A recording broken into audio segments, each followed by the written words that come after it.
নমস্কার বন্ধুরা, রত্নাস কিচেনের আজকে হলো প্রথম ভিডিও। আজকে আমি তোমাদের সাথে ডুমুরের ঝালের রেসিপি শেয়ার করব। প্রথমে ডুমুরগুলোকে কেটে ভালো করে ধুয়ে নুন গরম জলে সেদ্ধ করে নিলাম। তারপর একটা কড়াই গরম করে তাতে পরিমাণ মতো তেল ঢেলে দিলাম। তেল গরম হয়ে গেলে তাতে ফোড়নের জন্য দুটো তেজপাতা দিয়ে দিলাম। তেলটা গরম হয়ে গেলে একটা বড় সাইজের পেঁয়াজ ভালো করে কুচি করে তেলের মধ্যে দিয়ে দেব।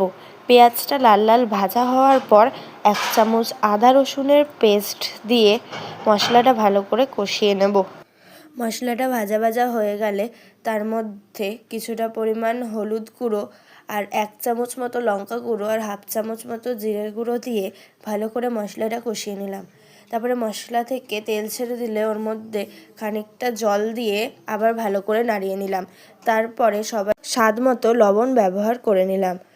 তারপর আবার মশলাটাকে ভালো করে কষিয়ে ডুমো ডুমো করে কেটে রাখা আলুগুলো দিয়ে দিলাম। তারপর আলুটা কষানো হয়ে গেলে কেটে সেদ্ধ করে রাখা ডুমুরগুলো দিয়ে আবার ভালো করে নাড়িয়ে মশলাটা কষিয়ে নিলাম। তারপরে এতে পরিমাণ মতো জল দিয়ে দিলাম। জল যখন ফুটে আসবে তখন এর মধ্যে 2টো কাঁচা লঙ্কা দিয়ে দিলাম।